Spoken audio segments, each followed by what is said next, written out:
Hi viewers, நம்ம இன்னைக்கு இந்த வீடியோல பார்க்க போற விஷயம் கேட்டீங்கன்னா போக்கோ F7 தற்போது லான்ச் ஆயிருக்கு. அந்த போனை பத்தி நிறைய எக்ஸ்பெக்டேஷன் கிரியேட் பண்ணிருக்காங்க. நிறைய பேர் வந்து அந்த போனை பத்தி ப்ரோமோட் பண்ணிருக்காங்க. அந்த போன் ஒர்த்தா இல்லையா அப்படின்றத நம்ம பாயிண்ட் ஆஃப் வியூல தெரிஞ்சுக்கிறோம். அந்த போனுக்கு ஆல்டர்னேட்டிவா என்ன இருக்கு, அந்த போனுக்கு பதிலா வேற எந்த போன் வாங்கலாம், அதே சமயத்துல இந்த போனையும் பத்தி மத்த ஆல்டர்னேட்டிவ் போனையும் நம்ம கம்பேர் பண்ணி சொல்ல போறோம். அதெல்லாம் என்னன்றதை தெரிஞ்சுக்கிறதுக்கு முன்னாடி நீங்களும் நம்ம சேனலை சப்ஸ்கிரைப் பண்ணிச்சுங்க. இதே போல இன்ட்ரெஸ்டிங்கா டெக் ரிலேட்டட் கண்டென்ட் பார்க்குறோம் உங்க ஃப்ரெண்ட்ஸ்க்கு இந்த வீடியோ ஷேர் பண்ணி விட்டு தொடர்ந்து பாருங்க. நம்ம ஃபர்ஸ்ட் பார்க்க போறது என்னன்னு கேட்டீங்கன்னா போக்கோ F7. இந்த போக்கோ F7 பத்தி நிறைய விதமான கட்டுக்கதைகள் வந்திருக்கும். அண்டர் 30,000 வரப்போகுது அப்படின்ற கட்டுக்கதைகளும் வந்திருக்கும். அதெல்லாம் என்னன்றது தெரிஞ்சுக்கலாம். ஃபர்ஸ்ட் இந்த போக்கோ F7 லான்ச் ஆயிருக்கு. இந்த போக்கோ F7ல போக்கோ என்ன கொடுத்துருக்காங்கன்றத தெரிஞ்சுக்கலாம். இந்த போன் வந்து சைனாவில் லான்ச் பண்ண ரெட்மி டர்போ 4ஓட ரீபிராண்ட் பண்ணி தான் கொண்டு வந்திருக்காங்க போக்கோ F7. இது பாத்தீங்கன்னா 6.83 இன்ச் கூட LTPS OLED டிஸ்பிளே கொடுக்குறாங்க. 1.5K கொடுக்குறாங்க. 120Hz ரெஃப்ரெஷ் ரேட் கொடுக்குறாங்க. 3200 நிட் பீக் பிரைட்னஸ் கொடுக்குறாங்க. அது மட்டும் இல்லாம HDR10+ சப்போர்ட் கொடுக்குறாங்க. கார்னிங் ஒரு லெக்ல 7i ப்ரொடக்ஷன் கொடுக்குறாங்க.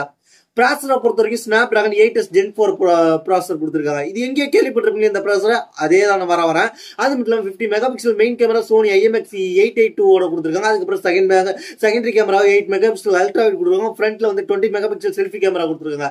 பேட்டரியை பொறுத்த வரைக்கும் 7550 mAh கொடுத்துருக்காங்க. 90 வாட்ஸ் ஃபாஸ்ட் சார்ஜிங் கொடுக்குறாங்க. LPDDR5X RAM கொடுக்குறாங்க. அது மட்டும் இல்லாமல் Android 15 ஹைப்பர் OS வந்திருக்கு.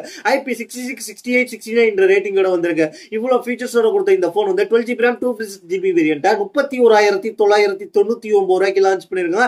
அது மட்டும் இல்லாம 12GB RAM 512GB variant higher மாடலான 33,999 ரூபாய்க்கு லான்ச் பண்ணிருக்காங்க. இதை எப்படி நீங்க வந்து 30,000 ரூபாய்க்கு கீழே வாங்கலான்ற மாதிரி நிறைய பேர் கட்டுக்கதை கேட்டிட்டு இருப்பாங்கன்னு கேட்டீங்கன்னா, ஆக்சுவலா எல்லாராலையுமே வாங்க முடியாது.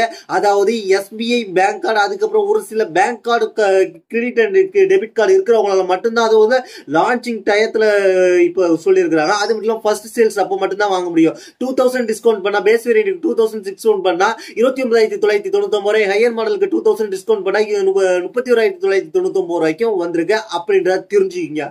இப்போ இந்த போன் ஒர்த்தான்னு கேட்டீங்கன்னா, இந்த போன் யாருக்கு ஒர்த்தா இருக்கும்னு கேட்டீங்கன்னா, இந்த போன் எப்படின்னு கேட்டீங்கன்னா ஒரு கேமர் பாயிண்ட் ஆஃப் வியூக்கு தான் ஒர்த்தா இருக்கும். ஒரு கிரியேட்டருக்கு ஒர்த்தா இருக்குமான்னு கேட்டீங்கன்னா, நான் ஸ்ட்ரீமிங் பண்ணுவேன், கேம் மட்டுமே நான் விளையாடுவேன் அப்படின்னு கேமிங் விளையாண்டு நான் லைவ் ஸ்ட்ரீம் பண்ண போறேன்னா கண்டிப்பா உங்களுக்கு இந்த போன் ஒர்த்தா இருக்கும். ஏன்னா 8s Gen 4 நல்லாவே பர்ஃபார்மன்ஸ் பண்ணும். அது மட்டும் இல்லாம பேட்டரியும் பெரிய பேட்டரி கொடுத்துருக்காங்க. யாருக்கு இந்த போன் செட் ஆகாதுன்னு கேட்டீங்கன்னா, நம்மள மாதிரி கேமரா ஆன் பண்ணி வீடியோ எடுக்கிறவங்க, போட்டோ எடுக்கிறவங்க, கண்டென்ட் கிரியேட் பண்றவங்க, அதாவது ஃபேஸ் வச்சு கண்டென்ட் கிரியேட் பண்றவங்க, இல்ல வீடியோ ஷூட் பண்ணுவேன், நான் போட்டோ எடுப்பேன், அந்த மாதிரி அதை வச்சு நான் கண்டென்ட் கிரியேட் பண்றவங்களுக்கு இந்த போன் செட் ஆகாது அப்படின்றத தெரிஞ்சுக்க. இந்த போனுக்கு ஆல்டர்னேட்டிவா என்னென்ன போன்ஸ் இருக்குன்றத தெரிஞ்சுக்கலாம். நான் ஒரு சில லிஸ்ட் எடுத்து வச்சிருக்கேன்.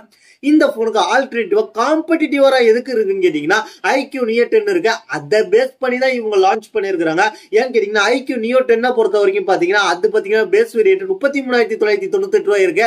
அதை விட பிரைஸ் இவங்க கம்மியா கொடுக்கணும்னு இருக்காங்க. ஆனா அது வந்து 8GB 256GB வேரியன்ட் தான். அதுவே iQ Neo 10 பாத்தீங்கன்னா 12GB RAM 256GB வேரியன்ட் பாத்தீங்கன்னா 35,998 ரூபாய் போயிடும். அதை டார்கெட் பண்ணி இவங்க கொடுத்த விதத்துல வந்து பிரைஸ் கம்மியா கொடுத்துருக்காங்க.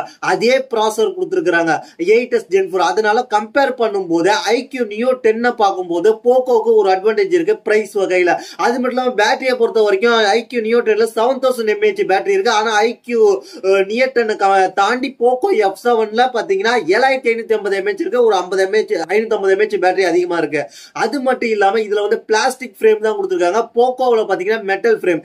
இதெல்லாம் கம்பேர் பண்ணக்குள்ள iQவோட போக்கோ பெஸ்டான்னு கேட்டீங்கன்னா, உங்களுக்கு ஃபன் டச் OS பிடிக்கும்னா நீங்க iQ வாங்கிக்கிங்க. அதை தவிர்த்து எனக்கு வந்து நல்ல பேட்டரி, இன்னும் கொஞ்சம் பேட்டரி அதிகமா வேணும், மெட்டல் ஃப்ரேம் வேணும், இதான் நீங்க எதிர்பார்த்தீங்கன்னா கண்டிப்பா நீங்க வந்து எதுக்கு நீங்க போகணும்னு கேட்டீங்கன்னா போக்கோவுக்கு தான் போகணும். இப்போ நீங்க iQக்கும் போக்கோக்கும் கம்பேர் பண்ணும்போது ரெண்டுமே சிமிலர் தான் இருக்கும். ரெண்டுமே வந்து கேமரா சென்ட்ரிக்கான போன் கிடையாதுன்றதை நீங்க உணரணும்.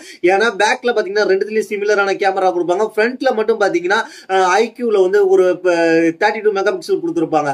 ஆனா இதுல பாத்தீங்கன்னா நீங்க என்ன நினைக்க வேண்டியது என்னன்னு கேட்டீங்கன்னா, இதுல பாத்தீங்கன்னா iQவும் போக்கோவும் கிட்டத்தட்ட சிமிலரா தான் இருக்கும். அது மட்டும் ஒரு கட்டத்தில் ரெஃப்ரெஷ் ரேட் கொஞ்சம் அதிகமா இருக்கும், சார்ஜிங் ஸ்பீடு அதிகமா இருக்கும். ஆனா அதை தவிர்த்து உங்களுக்கு பேட்டரி லைஃப் அதிகமா வேணும்னா நீங்க போக்கோ தான் போகணும். இப்போ இது ரெண்டுத்தையும் நம்ம பார்த்துட்டோம்.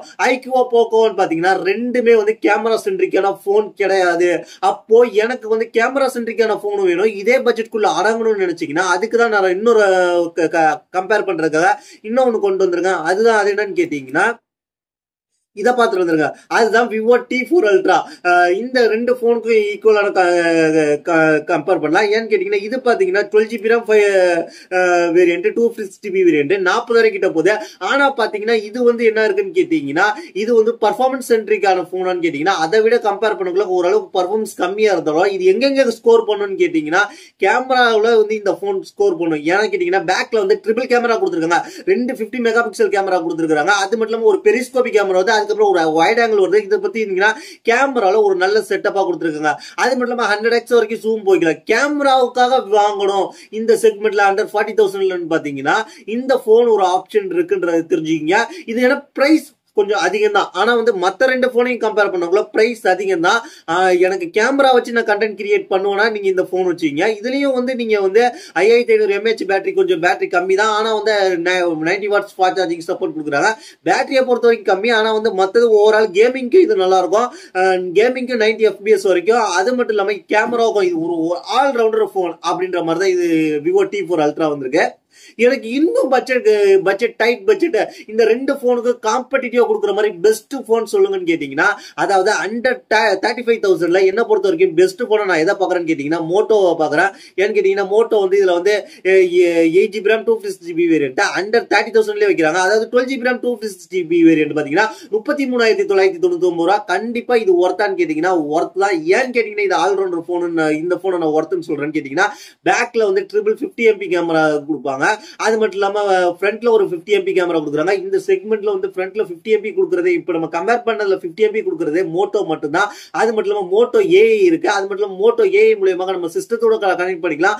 எக்கச்சக்கமான ஆப்ஷன் இருக்கு. இது மட்டும் இல்லாம இதுல என்ன இருக்குன்னு கேட்டீங்கன்னா இந்த போனை பொறுத்த வரைக்குமே என்ன தெரியுங்கன்னா கூடுதல் சிறப்பம்சம் என்னன்னு கேட்டீங்கன்னா இதுல கொடுத்திருக்கிற கேமராவை தாண்டி 50MP வந்து இந்த அல்ட்ரா வைட் கேமராவே மேக்ரோவா செயல்படும். அதுதான் இதுல பெரிய பிளஸ். அதனால இது 50MP ட்ரிபிள் 50MP மாதிரியே தெரியும். அது மட்டும் இல்லாம இதுல வந்து ஒரு நல்ல பேட்டரி லைஃப் கொடுத்துருக்காங்க. ரொம்ப லோவாவும் இல்லாம ஒரு 6000 mAh பேட்டரி கொடுக்குறாங்க. 90 வாட்ஸ் ஃபாஸ்ட் சார்ஜிங் சப்போர்ட் கொடுக்குறாங்க. நல்ல பிக் பிரைட்னஸ் கொடுக்குறாங்க. 15 வாட்ஸ் வயர்லெஸ் சார்ஜிங் சப்போர்ட் கொடுக்குறாங்க. அது மட்டும் இல்லாம இதுல வந்து ஒரு நல்ல கேமிங் எக்ஸ்பீரியன்ஸ் இருக்கணும், ஒரு நல்ல பர்ஃபார்மன்ஸ் இருக்கணும். அது மட்டும் இல்லாம நல்ல ஒரு கேமரா சென்ட்ரிக்கான போனா இருக்கணும் இந்த செக்மெண்ட்ல அப்படின்னு நினைச்சீங்கன்னா என்ன பொறுத்த வரைக்கும் இந்த செக்மெண்ட்ல நான் இதுதான் சஜஷன் பண்ணுவேன். அது மட்டும் இல்லாம இந்த போனை வந்து நீங்க வந்து MediaTek Dimensity 8350 ப்ராசர் ஒரு நல்ல ப்ராசர். இந்த செக்மெண்ட்ல ஒரு நல்ல ப்ராசர். அண்டர் Snapdragon 8s Gen 4 அளவுக்கு இல்லைனாலும் ஓரளவுக்கு தாக்கு பிடிக்கிற அளவுக்கு நல்ல ப்ராசர். ஒரு ஆல்ரவுண்டர் பர்ஃபார்மன்ஸோட வாங்கணும்னு நினைச்சீங்கன்னா கண்டிப்பா நான் இந்த போன் தான் சஜஷன் பண்ணுவேன். என்ன பொறுத்த வரைக்கும் இந்த பிரைஸ் செக்மெண்ட்ல என்ன பொறுத்த வரைக்கும் நான் சஜஷன் பண்றது எதுன்னு கேட்டீங்கன்னா ரேங்கிங் வைஸ் பாத்தீங்கன்னா ஃபர்ஸ்ட் வந்து அண்டர் 40,000 பாத்தீங்கன்னா ஃபர்ஸ்ட் வந்து கேமரா சென்ட்ரிக்கா நம்ம கேமரா சென்ட்ரிக் ஒரு ஆல்ரவுண்ட் சென்ட்ரிக் பாத்தீங்கன்னா மோட்டோ தான் சஜஸ்ட் பண்ணுவேன். அதுக்கப்புறம் தான் நான் வந்து பிரைஸ் ஹையா இருக்கிறதுனால இது வந்து நான் விவோவுக்கு வந்து ஒரு 2வது இல்ல 3வது இடம் தான் கொடுப்பேன்.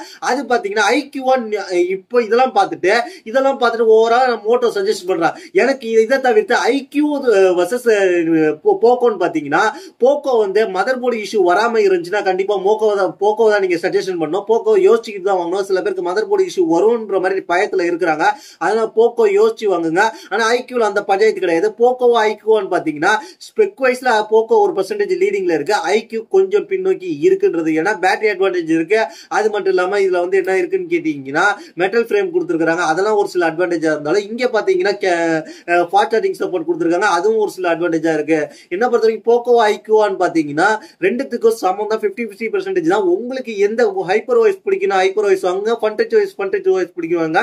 இந்த ரெண்டு போன் இல்லாம எனக்கு வேற ஒரு ஆல்ரவுண்ட் போன் அதுக்கு மோட்டோ எட்ஜ் 60 ப்ரோ நான் சஜஷன் பண்றேன். இதுதான் என்னோட கம்பாரிசன். இதை பத்தி உங்களோட கருத்து கீழே உள்ள கமெண்ட்ஸ் பண்ணுங்க. இதே போல இன்ட்ரெஸ்டிங்கான டெக் ரிலேட்டட் கண்டென்ட் தெரிஞ்சுக்கிறதுக்கு நம்ம சேனல் சப்ஸ்கிரைப் பண்ணி ஃபாலோ பண்ணிச்சுங்க. தேங்க்ஸ் ஃபார் வாட்சிங்.